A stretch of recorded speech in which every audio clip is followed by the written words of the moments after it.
Welcome back to 5-Star Matchup. If you like what we do, please consider becoming a member or joining our Patreon for exclusives and merch.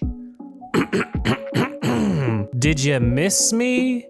Who'd have thought it? Season 4, my friends. If today is any indication, I'm excited to bring you another absolutely batshit insane season of Steelers football. Let's go. All right, another year and another trot out for the rusty, trusty old gunsling. Oh, right, Ben's gone. Well, here's Mitch Trubisky, I guess.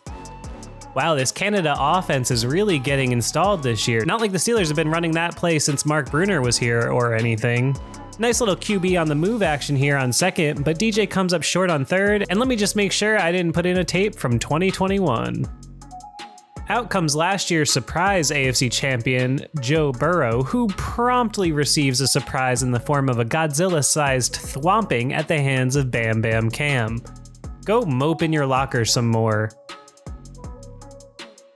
Second and forever, and I don't know, maybe it's the tears clouding his vision because Joe Burrow tosses a lame duck of a pass in the direction of the man they call Mink, and the Steelers are suddenly on top, 7-0. Great play by Minka, who was all over the field today, but there was no pressure and he didn't surprise him. This was just an outright terrible throw by Burrow, who is stinking it up early. One thing that was a positive all day was the return of the Steelers' vaunted rush defense, which had been oh so uncharacteristically putrid, cough, Dalvin Cook, cough. You know things are going your way when Devin Bush is getting in on the action. Rare poor play by Minka here, who takes a not so direct path to the ball, and T. Higgins gets Cincy on the move. It's okay though, cause the 2021 Defensive Player of the Year is here. How about this absolutely nasty spin move by Alex Highsmith? Huge start to the year for the young gun who the Steelers are going to need to take a huge step forward this year. More on that later.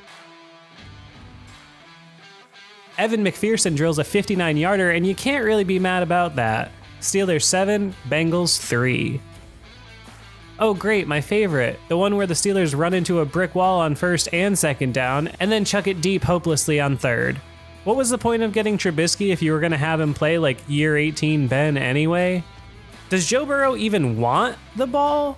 Immediately after getting another pick wiped away by a penalty, Joey B, as he calls himself, gets strip sacked by the newly crowned Alex the Great on his second sack of the day.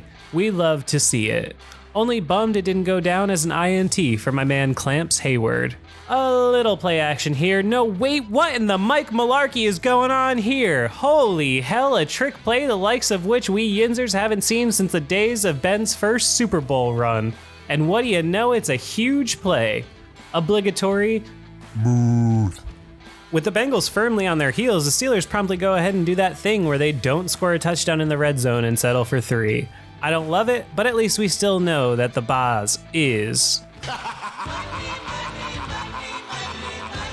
On to the second quarter now, and do you smell what TJ Watt is cooking? The reigning Defensive Player of the Year looks, well, exactly the same. My goodness, what a beast Mr. Trent Jordan has turned into. Did somebody say Watt? The man does it all. TJ rises to the moon and back to snag this Burrow duck out of midair like he was the dog in Duck Hunt. A little more razzle to go with that dazzle, and maybe just maybe it's time to blame Canada, but in a good way? Safari Hat Matt out here wheeling and dealing like his name was Andy Reid. A little play action springs a wide open screen for one Zach Gentry, and if I were you, I'd pull out my finest pair of cufflinks because the Pittsburgh Steelers are entering the business zone. Yet another cleverly designed play by Mr. Canada on what was by far his best series of the day. He dials up a play fake to Derek Watt and lofts an easy pass to Najee for the Steelers' first offensive touchdown of the season. I guess after that series, we gotta say the arrow is pointed up for the offense, I guess? More stout run D for the boys in white, and there is no more welcome sight for me after last year's brutal front seven. Annoying but good throw on the run by Joey B on third, but it's more of the same story here where Burrow hits my man on the button Sutton in stride for a picture perfect INT. Are we watching the worst game of Joe Burrow's career right now? God, I hope so. Fortunately for the Bengals, the Steelers' offense sucks again, arrow pointed down. In the famed words of the poet laureate Coolio, here it goes. Can we just take a moment and acknowledge, regardless of fandom, how good Ja'Marr Chase is and is going to be? Dude is dynamic.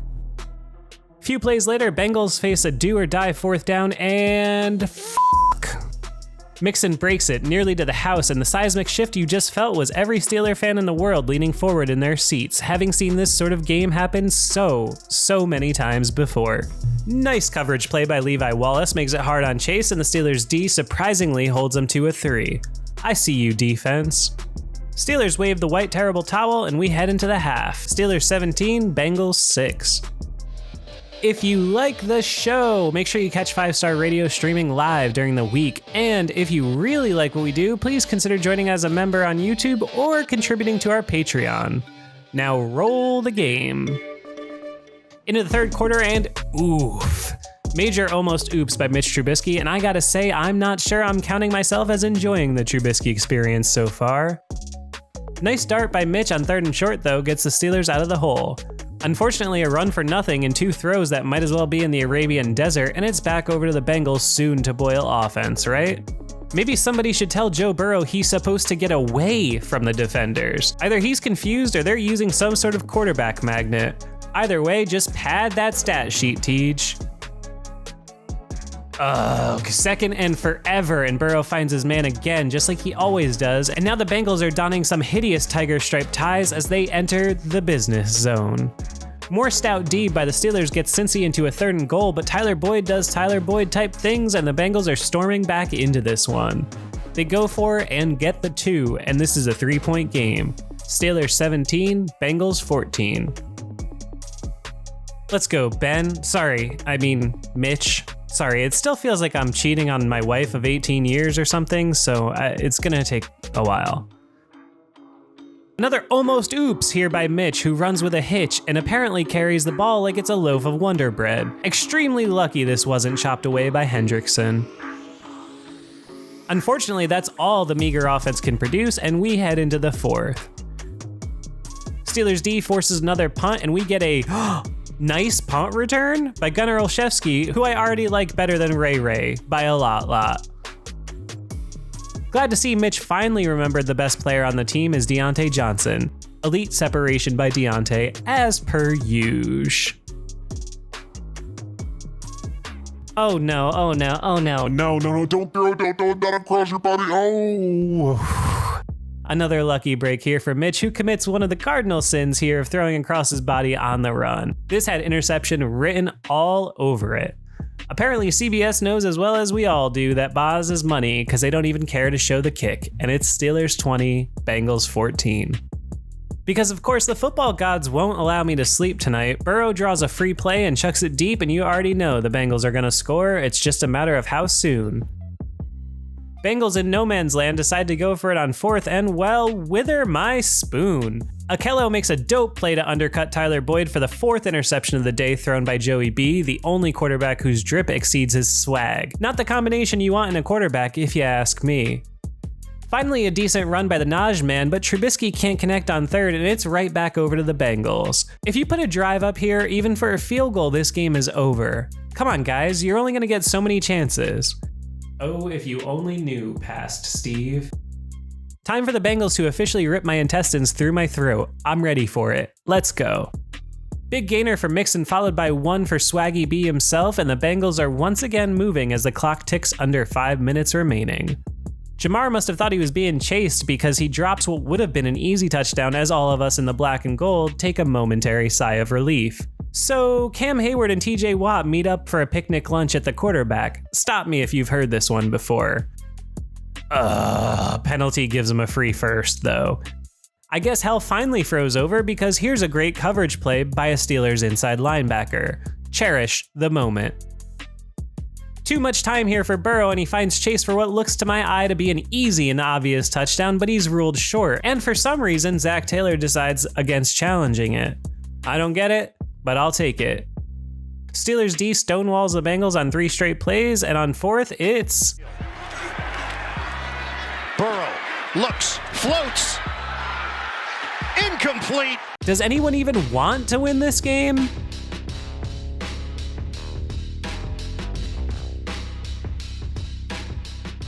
All right, Mitch, it's time to prove why you won the imaginary quarterback competition. Why you were the apple of Mike T's eye this summer. Oh great, we ran Najee so hard into a brick wall that he broke. Another ghastly showing on the ground, but why would I be surprised?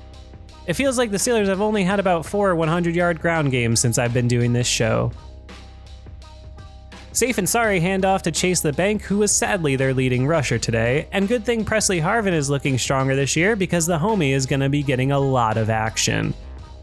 Good quarterbacks find ways to win, so out trots Joe Burrow, who you just know is going to figure this out, right?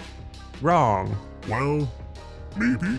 Sorta? With a clean pocket, Joey Burrow furrows his brow and spots that dude in the goddamn number 1 jersey who makes an absolutely otherworldly catch in the end zone, but there's just the tiny problem of his foot being out of bounds and my agony is only being mortgaged into the future, I fear. No other way to say it other than the oh no moment here for Trent Jordan, who barely misses another sack, but comes off in what looks to be a ton of pain. We can only speculate at this point, but the early reports don't sound promising. Here's hoping, Tej. Get well soon, GOAT. A little more Minka magic here, and I can't say it enough. Number 39 had one of his most impactful games as a Steeler today. Filed firmly under, you'll love to f***ing see it. Second and goal, though, I'm hoping Akello gets cashback points because Chase overdrafts him brutally here to tie this one up. How you let Chase get so much room with so little help in such a crucial moment is a mystery to me. All I know for sure is that sets up our 5-star Play of the game. Trying to complete the route. McPherson, it's blocked! What a turn of events! Minka Fitzpatrick! Holy shit. Just when I thought the defense's old silk hat had been exhausted, Minka pulls out just a smidge more magic and gets the resounding thump thump, and this game remains tied. We head into overtime, 20-20. Oh, to have a man called Roethlisberger. Can they bring him back as a closer? Predictably, the Steelers' offense remains abysmal. A pair of completions to Pirine and Hurst, and needing just a field goal, the Bengals are dashing my hopes just as quickly as they raise them. After they dash them. I don't even know what's happening anymore. This game is nuts. 3rd and 3, and Burrow escapes the pocket and finds Hayden Hurst again, pulling his team into easy field goal range for McPherson. Ooh, beware the curse of the backup snapper. Ooh. I'm just kidding. It's one snap, Michael. What could it cost? $20? What is going on? How many chances do you need? Right on cue, it's the Steelers' best offensive player and newly rich man Deontay Johnson who makes what I think might just be the greatest catch of his career so far. Remind you of anybody with a large chest by chance? Another tote by running back 1 Chase the Bank, and suddenly the Steelers are backing themselves into a win. With the clock ticking and the score tied, Mike trots out his most trusted player, the ice-blooded, brass-balled son of a bitch from Rice University, the man they call the Wizard of Boz, who you already know is... From 55 yards away, Boswell!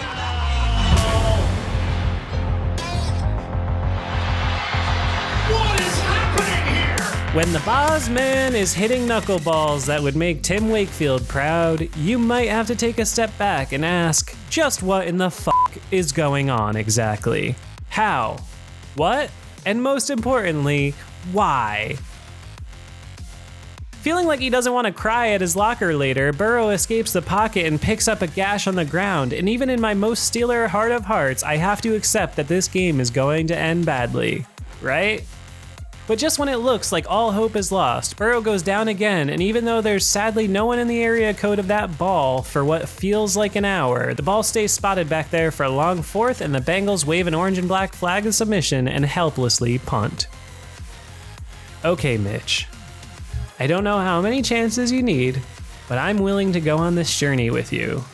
Let's go. Winning time, buddy. Oh, not like that, though. Luckily, he finds Deontay for a chunk on 2nd, which leads to the play of the day for Trubisky.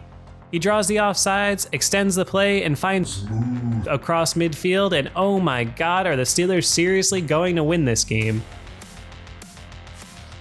little more of the Muthman for good measure and out-trots that same brass-balled son of a bitch. And while even the best gunslingers might miss once in a while. Snap, placement, kick on the way, Boswell! That's a winner! They never miss 2 in a row. And say it with me.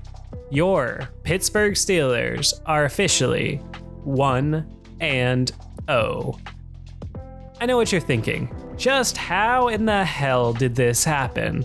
Well, I guess there's still a place in this league for good defense after all. Truth is, this was just one of those games where both teams had every shot to win it, and the Steelers just happened to mess up less. Was this what you'd call a dominant win? Well, despite 5 turnovers and 7 sacks on D, I can't just ignore the offense losing time of possession 43 minutes to 27, the Bengals running 50% more plays, and the dismal 4 of 15 on 3rd down. I thought it would be tough sledding early on for this offense, but especially considering the extra possessions, this was not what you'd call an uplifting performance for that side of the ball. I'm still not sure what Trubisky gives you that Kenny wouldn't, but I'm willing to ride with him for a bit as long as he keeps that turnover category clean. But for as disappointing as this offense was, you got to give it to this defense that absolutely stifled the defending AFC champs in their house for 5 quarters. A win is a win, especially if it causes you to go into cardiac arrest multiple times. On to the Patriots. Here we go. And if you're still here, please consider becoming a member on YouTube or Patreon to support the show. Remember, we can't make any ad revenue off of the show because Roger Goodell needs our pennies. So help us out if you feel like it, but most importantly, just keep watching. See you next week.